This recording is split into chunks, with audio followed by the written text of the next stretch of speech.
Okie dokie, fellas, I'm back with another keyboard, and this one I don't really know what to expect here. This was very cheap. This is the Eyooso K630, and I didn't know what it was actually called until I just looked at the box because the Amazon listing actually didn't tell me what it was called. I only knew it was by Euso. Now, this is one of the Outemu low-profile keyboards, but really it's more mid-profile because you could throw some regular switches in here if they're Outemu hot swap compatible, and you'd be mostly good to go, from what I understand. The non-RGB version of this is $30 with a $15 coupon. I got the RGB version for $3 more. After the $15 coupon, it came out to be about like $18.98, I think, something like that. So yeah, I don't really have high hopes for this. I just wanted to see how these Euso boards, what the deal with them is. This, I think, will be a little bit more decent than the K620, which is like the full profile TKL. That one has a fixed cable, plastic plate. It's about as light as you can get and as cheap as you can get, I'm pretty sure. Has great modding potential though. But anyways, let's take a look at this thing. Let's see what it's all about. Yep, pretty basic. This brings me back to when I got my first, really cheap keyboard from China. Now, okay, hold on a second. What the heck? Instruction booklet? Yeah, but it's in Chinese, so that's useless. This is heavier than I thought it would be. I am not gonna lie. It's got that silver trim like the GMMK has, the old ones, but this is very rounded edges, which is really weird because, oh, let me see if I can show this on camera properly. Down here, you can see that the corners, the keycap is just barely almost poking out of the corner on the rounded edges. Let me see if I can get the right angle here. Yeah, there you go, at the escape here. Yeah, that's almost, it's strange. It's almost like poking out, but that's minor. Let's look at the cable here. USB-C.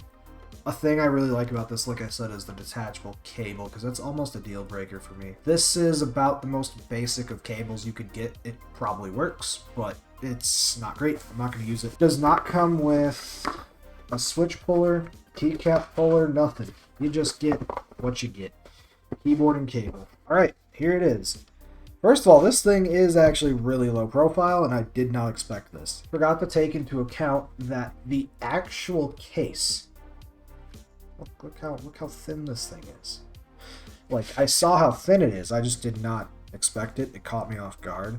We got branding in the usual spot that can come off should I want it to. The keycaps, these are double shot ABS. Yeah, double shot ABS, because this is, RGB, or this, the non-RGB version, same thing.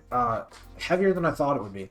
It's not heavy by any means, but this whole top plate being metal, that helps. This thing is very low profile. Yeah, stabilizers are really bad, but I've heard worse. The worst stabilizers I think I've ever heard personally, like in person, were the Corsair, what was that one keyboard I had? The K630, even though it's a TKL, that's back when naming didn't make sense. Yeah, those stabilizers are the worst I've heard, or on the drop keyboards, but I haven't had one in person. So, let's see how the RGB is on here. Ah, very adequate, actually. Impressive. Okay. Interesting. So, like I said, the RGB is very adequate. Not the brightest in the world, obviously, because this plate is black, so it's not going to reflect the RGB. Let me real quick take off a keycap, see if it's hard to remove switches. Yeah, keycaps fit on kind of tightly. Let's see, they're probably really thin. Yeah, they're thin, but at least double shot ABS. Let me get this over here. Yeah, double shot ABS, thin, very low profile, which is what helps with the fact that it's a low profile keyboard. I gotta fix these stabs. They're bad when you're actually using them. The spacebar is bad. Y'all will hear that in the sound test. Let me see how tight these switches fit in here. Yeah, so this keyboard actually, this keyboard feels soldered. This does not feel hot swap to me. I don't want to ruin my switch pullers. Yeah, no. I swear this is soldered. I'm gonna pull up the listing because this does not feel hot swap, but I think this just might be how Temu hot swap is. Let me see if we can do anything with the space because what does it say on here? Oh, well, actually, so this is interesting. These stabilizers look lower profile too. Oh, nope, this is hot swap. It was a lot easier to get the spacebar switch out. Yeah, spring ping, tick, all that. In person, you can actually see. Oops, wrong camera. You can actually see how much lower profile these are. If I can get it just right. Like that, maybe, yeah. So it's an Temu Brown, but it's their low profile version, which, gosh, what is it? Normal switches are 18 millimeters tall. These are, what was it? 15, and then I saw one even lower profile, which would be true low profile. I thought this was going to be more of a mid-profile type of thing. No, it's very low, but yeah, it is hot spot. Let me just see if I can get the stabilizer out just fine, just to be sure, because I'm actually going to do that today, is mod the stabilizers, because I actually want to give this keyboard a run to see, you know, how viable a low profile is in use, even though this isn't as low as you can get. Okay, so one of these wires has like almost a cut in it, which is funny. These are absolutely bone dry, about as rattly as you can get. The wire is probably unbalanced. I don't know, there's a bit of factory oil on these, but it's on the stem where the keycap goes. That's not correct. They tried, but it's not correct. Super rattly, and I mean, you expect that for a keyboard so cheap. What is this? Okay, so there's like cutouts in the PCB. Can y'all see this? Let me see if I can get this up here. Yeah, there's the PCB, but then there's just like a cutout. There's holes, like not even aligned with the spacebar. I'm confused as to what that's supposed to achieve. I wonder if it's like that for the rest of the stabilizers. Hold on. Okay, it's almost impossible to get any other switches out of these. I don't know how people do it. Yeah, I feel like these are gonna break if I try to take them out, which I got it out partially, but this is insane. Thing just will not come out. Yeah, they're coming out of it, but they don't fully. That's ridiculous. I just wanted to fix these stabilizers and see if the PCB is all weird. Yeah, these switches just do not want to come out besides for the spacebar one, which is sad. Looks like the spacebar comes out, the spacebar switch comes out easily because it's the plate isn't as tight around there, but the rest of the rest of the switches in general, they don't come out.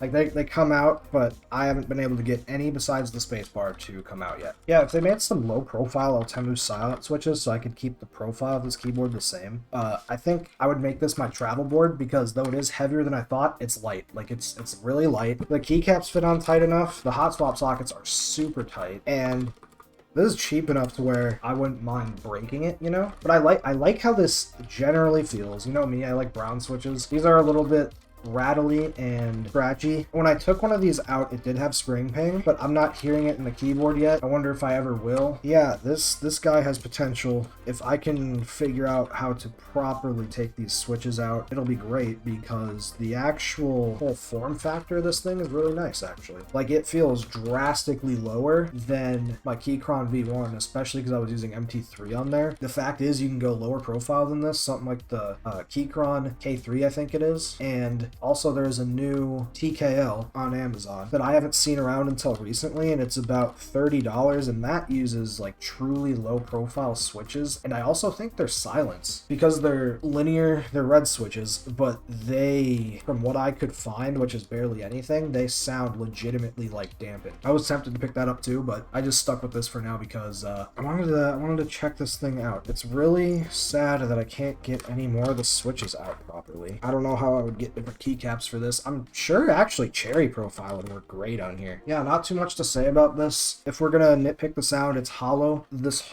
basically whole plastic part under here I think is empty. Especially the stabilizers sound hollow. Once I fix the stabilizers, that will improve things greatly. I'm thinking this keyboard would probably benefit from like a tape mod or something, or it might just be able to fit a layer of like a zip and fit in here maybe, which I don't know. I might not really mod it at all besides for quickly clipping and lubing the stabs, because they need a little something. They're still going to be pretty bad afterwards because these are really bad stabilizers. But actually really quick before we get into a stock sound test, I'm going to go grab a board with some cherry profile caps on it, and we're going to see if it works with what's going on. Yep. It works. Now, I'm curious to see what the situation is with interference, because I'm pretty sure there's just not going to be any because of the nature of these switches. So let me put G is north facing, H is south. Nope, no interference on here. So you could really just get a cheap cherry profile keycap set and throw it on here, which honestly I was thinking about doing, but I didn't think the white on black, or the black on white keycaps would look good on here. And this makes the spacebar so much more apparently worse. But yeah, this is an interesting keyboard. I'm checking to see if the stems are cracking on here yet. It's good to know that I can just get a cherry profile set and throw it on here for cheap, because cherry profile sets on Amazon are cheap. The only problem is Outemu switches and them being prone to breakage. And I don't know if you can actually buy these Outemu low profiles anywhere, because I actually quite like these for what they are. Like if I'm gonna have a low profile keyboard, these have a bottom out. They don't feel inherently bushy to me. The stabilizers need change, and these keycaps could use a change. Yeah, I think just a little bit of tuning could get this thing to be more acceptable. And like I said, my only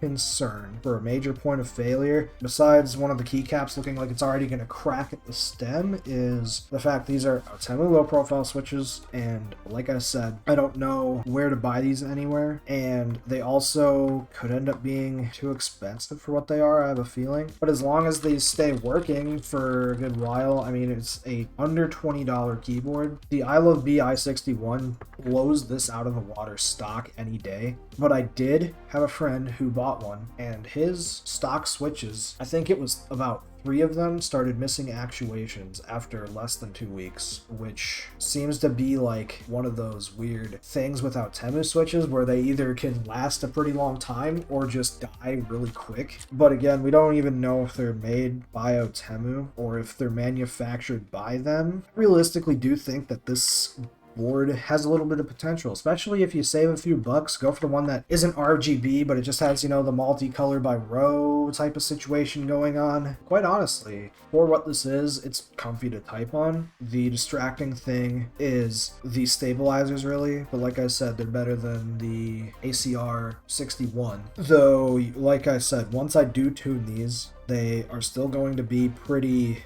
mediocre, but anything is going to improve these at this point. Yeah.